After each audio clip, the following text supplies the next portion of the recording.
Ce programme est déconseillé aux moins de 12 ans. La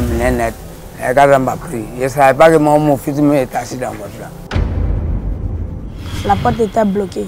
Je pensais qu'elle voulait mourir. Il y a 9 enfants, il fait quoi pour les filles? Et même pas rien.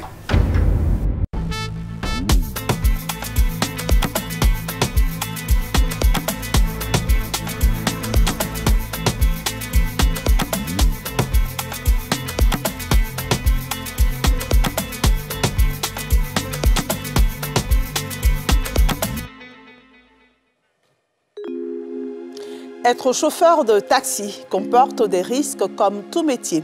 Mais le risque est accentué lorsque le gaz butane remplace le carburant dans le réservoir des véhicules. Le vendredi 19 janvier 2024, Charles Assoumou, chauffeur de taxi depuis 25 ans, et son fils Assoumou Edmond Christ, âgé de 10 ans, en classe de CE2, ont frôlé la mort à Bongouanou. Son taxi a pris le feu alors qu'il était en train d'être rechargé au gaz butane. Que s'est-il passé? Comment ont-ils eu la vie sauve? Focus Faits divers ce soir revient sur ce drame.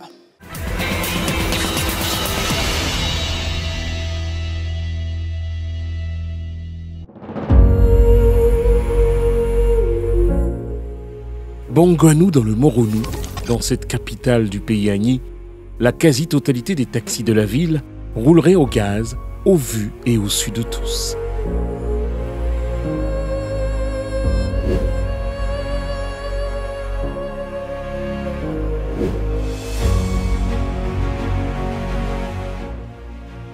Les réservoirs de ces véhicules ont laissé place à des bonbonnes de gaz installées dans les coffres. Cette utilisation du gaz butane dans les véhicules a failli coûter la vie à un chauffeur et à son fils.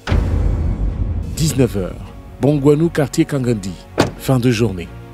Charles Assoumou, chauffeur de taxi chevronné, avec à son actif 25 années d'expérience, rentre chez lui après une dure journée. Lorsque le petit Edmond l'aperçoit, il court dans les bras de ce dernier. S'ensuit un moment chaleureux entre père et fils. Moi, j'étais ici. Quand j'ai vu, mon fils est venu. Il était arrêté. Là, je l'ai appelé, il dit, il vient. Donc, il vient là, je ne l'ai plus vu. Il était à la maison. Il a dit de venir, on va partir charger gaz.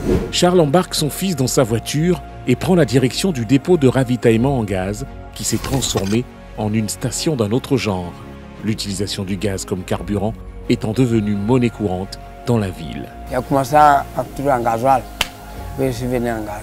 Quand on le fait la journée, normalement, si l'essence, ça va faire au moins 15 à 16 000. Avec le gaz, 3 bouteilles normalement, ou bien 4 bouteilles, ça dépend de la consommation. Donc on se retrouve mieux par rapport au gaz. L'intérêt des chauffeurs pour le gaz butane est avant tout pécuniaire. Les chauffeurs disent que le carburant est cher, qu'ils utilisent la bouteille de gaz parce que c'est moins cher. Mais vraiment, c'est pas prudent, ça fait peur, c'est dangereux. Parce que les voitures ne sont pas des voitures à gaz. Si c'est des voitures à gaz, c'est sécurisé. Donc ça met la vie des passagers en danger. Bon, moi j'étais premier sur les lieux. Donc moi j'avais fini de charger ma voiture. À peine, Charles aussi il est arrivé. Une fois arrivé au lieu de ravitaillement, Charles descend du véhicule et laisse son fils assis sur la banquette arrière. Commence alors le processus pour faire le plein de son véhicule lorsque soudain, une forte détonation se fit entendre.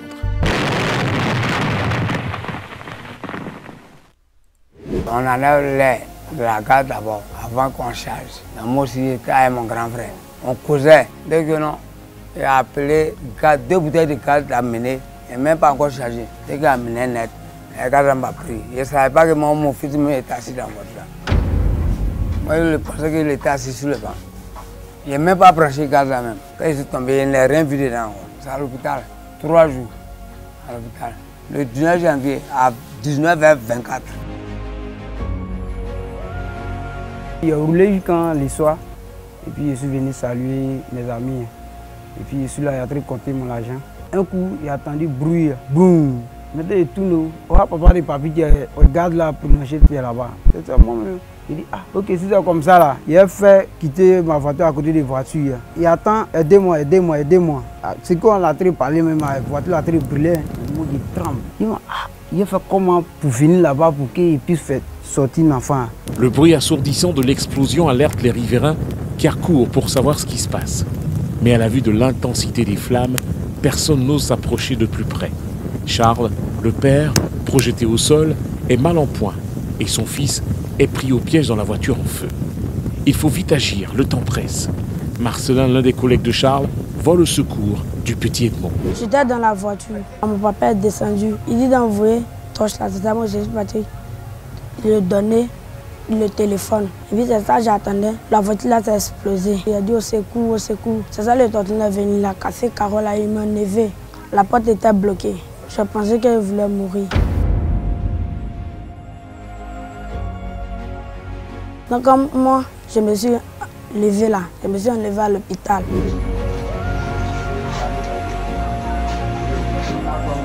Il est brûlé complètement même. Ses cuisses, bras, visage. Même quand il les prenait comme ça là, il dit ah Toto faut faire doucement. Là même c'est brûlé. Où tu as très attrapé là, c'est brûlé. Donc moi, il a fait comment? Si il n'était pas fait sortir là, si tu étais resté, si tu as mouru ici, il dit ok Toto faut me faire sortir.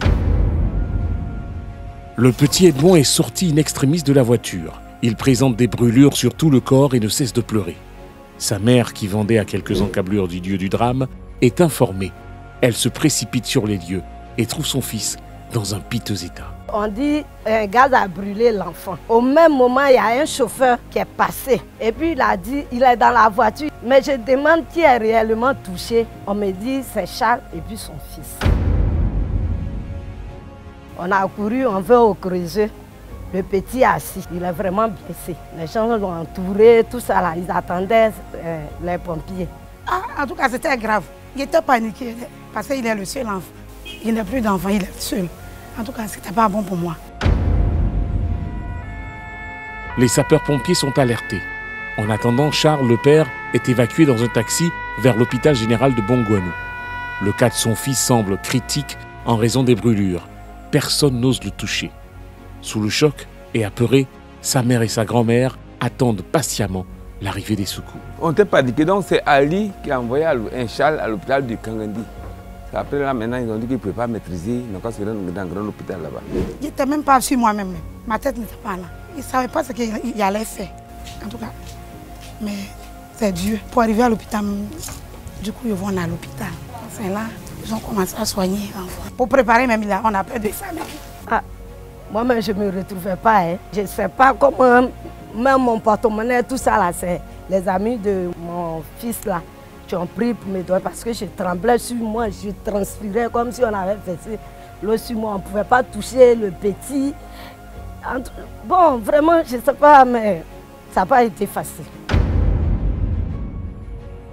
Quand les pompiers sont venus, il y a la maman du petit qui est montée avec eux. Et puis il y a les amis de mon fils qui m'ont pris à moto. Et puis on est parti à l'hôpital. Si Charles et son fils ont été évacués dans un centre de santé pour des soins, les pompiers arrivés sur place n'ont malheureusement rien pu extraire du taxi en feu. Le véhicule a été entièrement consumé.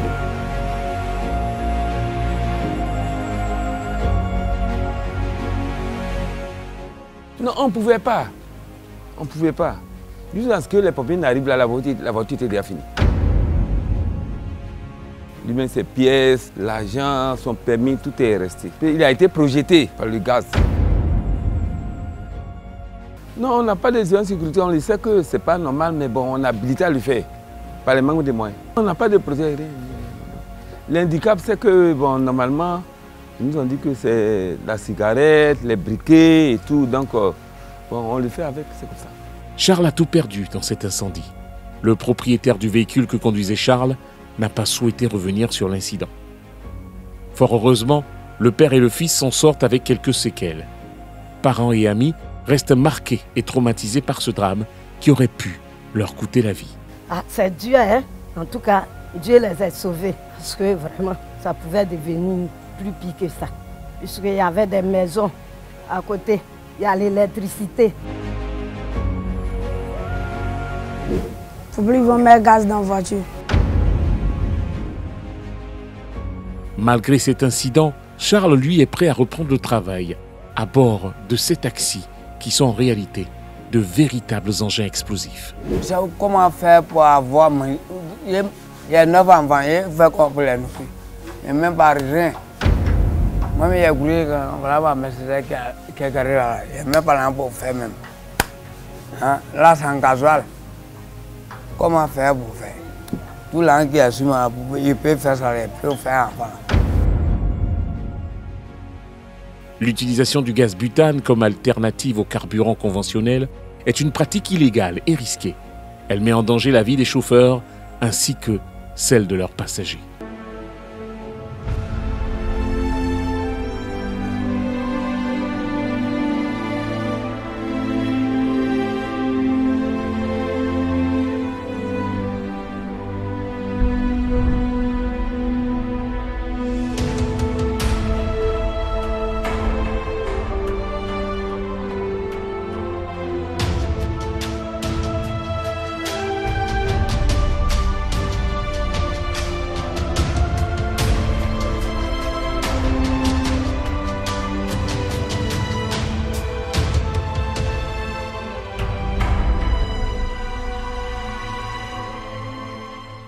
Le petit Edmond Assoumou a pu reprendre le chemin de l'école après 6 soins. Son père et lui ont eu plus de chance.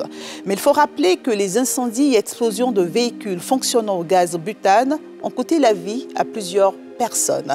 Pourtant, depuis juillet 1992, la loi condamne l'utilisation du gaz butane à des fins de carburant par les véhicules. Les contrevenants sont passibles d'une peine d'emprisonnement de 15 jours à 12 mois et d'une amende de 100 000 à 500 000 francs CFA. Bonsoir.